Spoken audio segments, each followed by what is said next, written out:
आपकी production house किस तरह के काम कर रही है? फैशन के हवाले से ज़्यादा जाना जाता है, जिसमें हम लोग फैशन शो, म्यूजिकल प्रोग्राम और ब्रांड शूट्स वगैरह करते रहते हैं। जो न्यू टैलेंट है जो ज्वाइन करना चाहते हैं उनको क्या टिप देंगे? आजकल क्या हो रहा है कि रिक्वायरमेंट पे पूरी नहीं उतर रहे होते लोग और आ जाते हैं। फेवरेटिज्म है या फिर स्किल और टैलेंट के बिहाव पे भी काम मिलता है? फेवरेटिज्म भी है और स्किल के ऊपर भी काम मिलता है। जो मॉडल शॉर्टकट यूज करते हैं उनसे उनको फायदा होता है या फिर नुकसान होता है? बेसिकली देखिए, शॉर्टकट किसी भी फील्ड में है, चाहे वो मॉडलिंग हो या कुछ भी हो, वो वक्ती तौर पे तो आपको कामयाब कर देता है, लेकिन लॉन्ग टर्म नहीं लेके चल सकता। मॉडलिंग में एक नेसेसरी चीज क्या है जिसके बगैर आप इस फील्ड में नहीं आ सकते? देखिए, मॉडलिंग में अगर आना है ना तो फिर आपको बोल्ड होना है, सिंपल।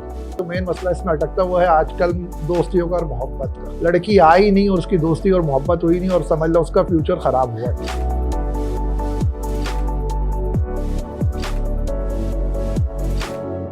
अस्सलामुअलैकुम, this is me Hania Salman. Welcome to our show entertainment 360। आज के जो हमारे गेस्ट हैं उनका नाम है सलीम शेख, जो कि इंडस्ट्री का बड़ा नाम है। तो आइए चलते हैं, इनसे मिलते हैं और उनको वेलकम करते हैं।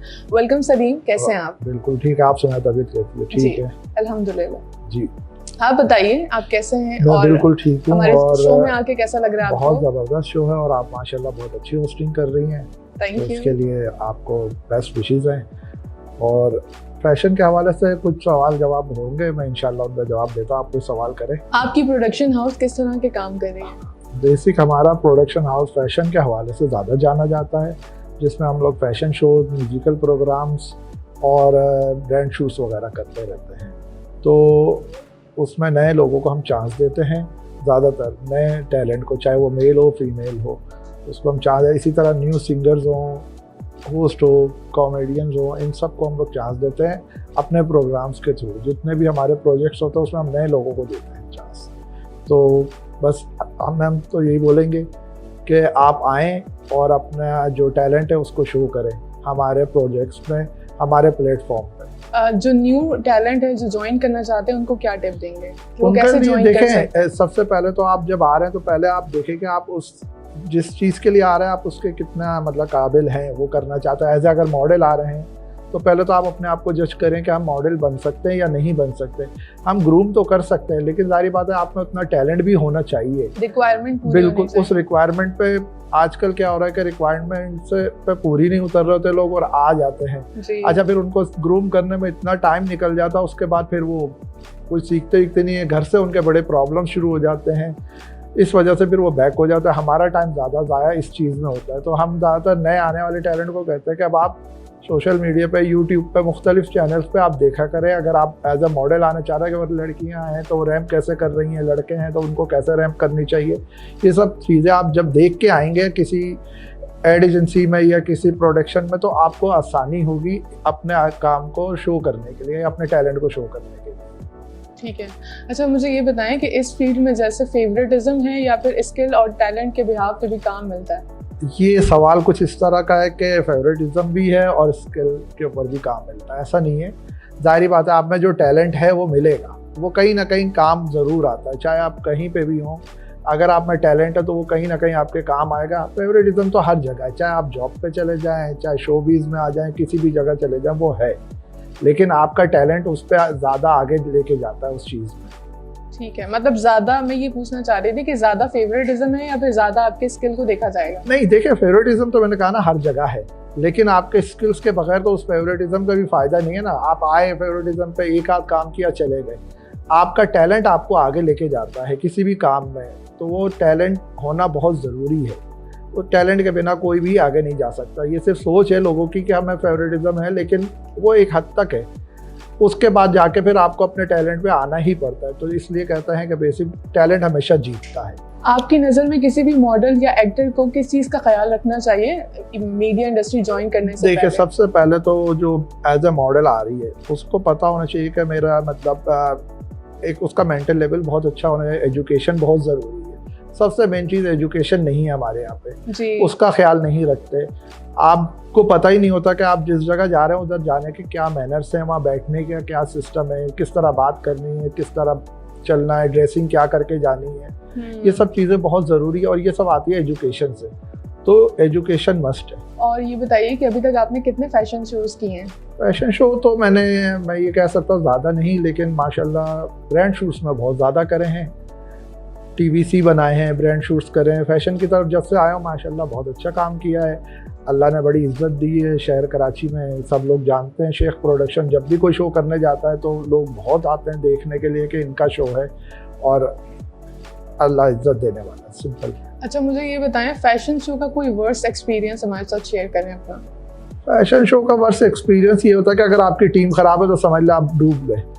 वजह ये होती है कि आपके साथ काम करने वाले लोग, जो आपके साथ काम कर रहे होते हैं, कुछ ऐसे लोग आजकल जुड़े हुए हैं शोबिज़ इंडस्ट्री में जिनका कोई काम नहीं है, लेकिन वो आके बीच में बैठ जाते हैं और फिर आपको ऐसी ऐसी टिप्स दे रहे होते हैं जो आप समटाइम नया जो आने वाला ऑर्गेनाइज़र है वो उन बातों में आ जाता है, और जब वो आता है तो उसके बाद जब शो में कम दिन रह जाते हैं वो लोग गायब हो जाते हैं और ऑर्गेनाइज़र अकेला परेशान हाल घूम रहा होता है, कभी इसके पीछे कभी उसके पीछे। तो मेरी काइंडली दरख्वास्त है उन ऑर्गेनाइज़र से जो नए आते हैं, वो हमेशा जो काम कर रहे हैं ऑलरेडी पुराना काम कर रहे हैं उनसे ही राब्ते में रहे तो ज़्यादा बेहतर है, वरना बहुत बुरी हालत होती है, आपका पैसा भी जा रहा है, आपकी इज्जत भी जा रही है। सही। और ये बताइए कि अगर कोई इस इंडस्ट्री को ज्वाइन करना चाहे तो उसका सही तरीका क्या है? सिंपल तरीका तो ये कि आप सबसे पहले तो सर्च करें कि कौन मार्केट में है, काम कर रहा है, इंडस्ट्री में किसका नाम है क्या नहीं है। इंडस्ट्री देखें बहुत बोल्ड है, अब यहाँ ये ज़्यादा परेशानी है, बोल्ड को लोग गलत लफ्ज़ों में भी ले जाते हैं। बोल्ड से मुराद वो नहीं होता है, बोल्ड इतना होना चाहिए कि आप कहीं बैठ के बात कर सकें, आप डील कर सकें। कोई भी मॉडल है, अगर आपको मैं कह दूँ इस वक्त कि आप वॉक करके दिखा दें, अब आप एज ए मॉडल आई, आपको वॉक ही नहीं समझ में आ रही है मेरी बात, आप शर्मा रही है, तो फिर कैसे करेंगे? तो कॉन्फिडेंस बहुत ज़रूरी है। तो नए आने वालों में कॉन्फिडेंस बहुत ज़रूरी है, वो आएंगे तभी कामयाबी है। आप ये सोच के आ रहे हैं कि मुझे फैशन वर्ल्ड में आना है, ये इंडस्ट्री में आना है, तो आपको एक माइंड क्लियर करके आना है, क्योंकि फैशन इंडस्ट्री बिल्कुल खुली बेबाक है, कोई गलत काम नहीं है, लेकिन आपको करना है तो फिर आपको बोल्ड होना है। 10 लोग बैठे हुए आपको कहाँ वॉक करें, अब आप कर नहीं रही है, शर्मा रही हैं, तो फिर क्यों आएंगे? तो ये सब चीज़ें बहुत काउंट करती हैं, आपका कॉन्फिडेंस लेवल बहुत हाई होना चाहिए। अच्छा, ये बताएं, जो मॉडल शॉर्टकट यूज़ करते हैं उनसे उनको फ़ायदा होता है या फिर नुकसान होता है? बेसिकली देखिए, शॉर्टकट किसी भी फील्ड में है, चाहे वो मॉडलिंग हो या कुछ भी हो, वो वक्ती तौर पे तो आपको कामयाब कर देता है, लेकिन लॉन्ग टर्म नहीं लेके चल सकता। तो शॉर्टकट समझ लें कि आपको नुकसान है, फ़ायदा नहीं है। आजकल जो छोटे छोटे प्रोडक्शन हाउस हैं, शूट्स के बाद मॉडल्स को या लड़कियों को जो ब्लैकमेल करते हैं, उसके बारे में क्या कहेंगे आप? हाँ, ये एक अच्छा सवाल आपने पूछा। देखिए, बेसिकली छोटे प्रोडक्शन हाउस हो या बड़े हों, आप सबसे पहले जो टैलेंट आ रहा है उसको देखना चाहिए कि वो कहाँ जा रहा है। वो अगर गलत जा रहा है तो उसको खुद सोचना चाहिए ना। देखें, मुझे पता है कि यार ये गलत लोग हैं, मैं इधर क्यों जा रहा हूँ, लेकिन आजकल की लड़कियां या लड़के वो इस चीज़ को फॉलो नहीं करते, वो चले जाते हैं उधर ही बैठे रहते हैं, टाइम ज़ाया कर रहे होते हैं, और हैरेसमेंट के ज़्यादातर सीन होते भी इसी वजह से हैं। वरना जहाँ काम हो रहा है वहाँ ऐसा कोई सिस्टम नहीं है, वहाँ आप काम करने आई हैं, काम करें, एक चिल माहौल होता है, एक दूसरे से फ्रेंडली होता है, ऐसा कोई ऐसा सीन नहीं है। तो आप उस चीज़ को समझें कि आप किसके साथ काम कर रही हैं मार्केट में। सबसे मेन चीज़ यही होती है कि आप ये देखते हैं कि आप जा रहे हैं जिसके पास उसका नाम है या नहीं है, या कि आया कि सिर्फ वो बातें कर रहा है और आपको बोले जा रहा है, कभी बाहर खाना खिलाने ले जा रहा है, कभी शॉपिंग करा दी, तो वो सिर्फ अपने मतलब के लिए कर रहा होता है, उसका शोबिज़ से ताल्लुक़ नहीं होता। और इस तरह के कई लोग हैं जो मौजूद हैं शोबिज़ में, जिन्हें इस चीज़ का वो फ़ायदा उठाता है नई लड़कियों को। और अच्छा, हमारे यहाँ मसला ये है कि नई लड़कियाँ, लड़कों का तो इतना नहीं, नई लड़कियां वो ज़्यादातर आती ही इसीलिए हैं कि चले कोई हमें मिल जाता है, दोस्ती हो जाएगी, कोई हमें खाना खिला देगा, शॉपिंग करा देगा। वो जो काम का सोच के आती है ना, उससे ज़्यादा उनकी सोच चेंज हो जाती है इस चीज़ को देख के थोड़ी बहुत। और फिर ये जो ज़रा सा हम ये कह लें कि जो छोटे इलाकों से आती है, उनके लिए ज़्यादा चीज़ ये काम में मुश्किल आती है, क्योंकि उन्होंने बहुत सी चीज़ों को नहीं देखा होता, तो उनको जब फर्स्ट टाइम नज़र आती है तो उनके बिल्कुल माइंड चेंज होना शुरू हो जाता है। और फिर इस तरह के जो लोग होते हैं वो बिल्कुल माइंड चेंज कर देते हैं उनका। फिर जब वो घूम फिर के फारिग होके आती है तो जब तक उनका काम करने का टाइम निकल चुका होता है। सही। मुझे ये बताएं कि मॉडलिंग में एक नेसेसरी चीज़ क्या है जिसके बगैर आप इस फील्ड में नहीं आ सकते? देखें, मॉडलिंग में अगर आना है ना तो फिर आपको बोल्ड होना है, बस सिंपल। अगर आप बोल्ड हैं, कॉन्फिडेंट हैं तो कामयाब है, नहीं है तो फिर ना आए, क्योंकि जो शर्मा रही है, घबरा रही है, वो लड़की कभी कामयाब नहीं हो सकती है। बोल्डनेस का मतलब ये नहीं कोई गलत काम है, लेकिन जिस तरह हम सबके सामने बैठ के बात कर रहे होते हैं, इसी तरह उसको सबके सामने अगर उसे कहा जाए कि भाई आप वॉक कर लें या कोई एक्ट करके दिखा दें, तो वो करना पड़ता है। जो लड़की फौरी समझ जाती है, करती है, वो कामयाब हो जाती है, और जो नहीं कर पा रही होती है, वो घबरा रही होती है कि यार अभी नहीं, मैं फिर कर दूंगी, मैं बता दूंगी, अभी नहीं, ये वो, तो उसको तो मेरे ख्याल में नहीं, कामयाबी नहीं मिलती। वो सिवाय टाइम ज़ाया अपना भी कर रही होती है और जो काम कर रहे हो उनका भी कर रही है। अच्छा, सोशल मीडिया पे जो एडवर्टाइजमेंट वगैरह होती हैं और मॉडल्स जो है वो अप्रोच करते हैं मॉडल्स को, और फिर उसके बाद शूट्स वगैरह होते हैं, लेकिन वो एक तरह से स्कैम होता है, और उसमें क्या होता है कि जो बाद में आपको ब्लैकमेल किया जाता है, उस बारे में आप क्या कहेंगे? हाँ, देखें, असल में सोशल मीडिया पे जब ये इस तरह की पोस्ट चलती हैं, तो मैं अक्सर लड़कियों को ये कहता हूँ कि आप ये देखें, लिखा होता है कि 50,000 रुपये मिलेंगे एक शूट के, 25,000 मिलेंगे, 40,000 मिलेंगे, 1 लाख मिलेंगे। मैं ये कहता हूँ कहीं नहीं मिलता, ये सब झूठ होता है। डायरेक्टली कोई भी नया आने वाला अगर उसको इतने ही पैसे मिलने लगे तो शोबिज़ इंडस्ट्री में कोई फारिग नहीं घूमेगा। तो लोग इस चीज़ को, ये काम करेगा फिर हाँ, तो लोग इस चीज़ को, लड़कियां समझती नहीं है, क्योंकि उन्हें तो पैसा नज़र आ जाता है कि इतना मिलेगा, फिर वो उस जगह चली जाती हैं, फिर वो उनको कहते हैं कि ठीक है अभी आपका शूट होगा, फिर हम आपको जो है वो इस तरह उसके वो शूट्स वगैरह हो जाते हैं, जो बाद में उनके लिए बहुत मुश्किलात पैदा कर देते हैं। तो स्टिल अगर कोई भी काम करने जाते हैं शोबिज़ इंडस्ट्री में, तो आप देखें कि उस काम की आपको पेमेंट क्या मिल रही है। अगर एक्स्ट्रा ऑर्डिनरी पेमेंट है तो समझ जाए कि आप फंस गए, और अगर आपको नॉर्मल जिस तरह सब लोगों को मिलती है, नॉर्मली देखें, जो नई आने वाली लड़कियां होती हैं, टैलेंट होता है या लड़के, तो मेरे ख्याल में 3,000-5,000 रुपये नॉर्मली उनको दिए जाते हैं, ताकि वो उनका कन्वेंस वगैरह आने जाने का जो भी है वो पूरा हो जाए। फिर इस तरह करते करते जब वो थोड़ी काम करने लगती है तो उनकी अमाउंट बढ़ती जाती है, और ये उनको एक एक्सपीरियंस भी हो जाता है कि ठीक है यार, हमने ये काम करा है, इस काम की वजह से हमें इतने मिले, आज ये काम करा, कल इससे अच्छा करेंगे और पेमेंट मिलती जाएगी। तो आप किसी गलत हाथों में जाने से बच जाएंगे। लेकिन अगर आपने ये फौरी तौर पे सोच लिया कि नहीं यार, मुझे तो 25,000 रुपये की ऑफ़र है और मैं शूट करके आ रही हूँ, 99% मेरे पास ऐसी लड़कियाँ आती है, बोलती भी हैं, सर आप तो बोल रहे 5,000 मिलते हैं, वो तो 25,000 रुपये बोल रहे, तो मैं कहता हूँ कब मिले वो तो दिखा दें। दिखाता कोई नहीं है, बोलते सब है। देखें, आप इंडस्ट्री में चली जाए, जो काम करने वाले लोग वो स्ट्रेट फॉरवर्ड बात करेंगे कि भाई ये आपके शूट की पेमेंट है, आपने करना है, वेलकम नहीं करना खुदा।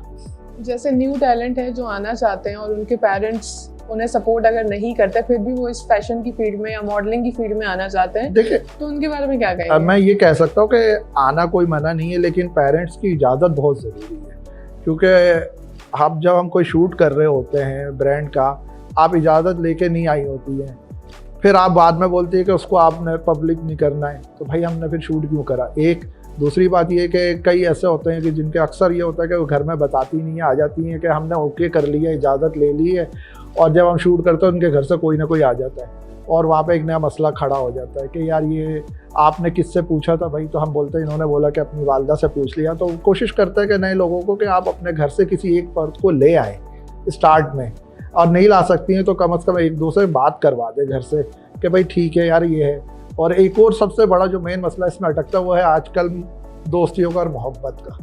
लड़की आई नहीं और उसकी दोस्ती और मोहब्बत हुई नहीं, और समझ लो उसका फ्यूचर ख़राब हुआ, खराब फ्यूचर शुरू होने से पहले खत्म वो हो जाता बस उसमें पड़ जाती हैं बस। तो वो फिर वो मेरा वो फियांसी बन जाता है, 2 दिन में बन जाता है, और चौथे दिन वो ख़त्म हो जाता है, फिर नया बन जाता है। इस चक्कर में कितनी लड़कियों को मैंने देखा जो वाकई में टैलेंटेड होती है, लेकिन वो वेस्ट हो जाती है, वो पीछे रह जाती हैं और वो नहीं कर सकती हैं। तो इस चीज़ का लड़कियों को खुद सोचना चाहिए कि देखें मैं अगर आ रही हूँ, अच्छा फिर एक और अगर हम है ना, किसी एक की सपोर्ट ज़रूरी है।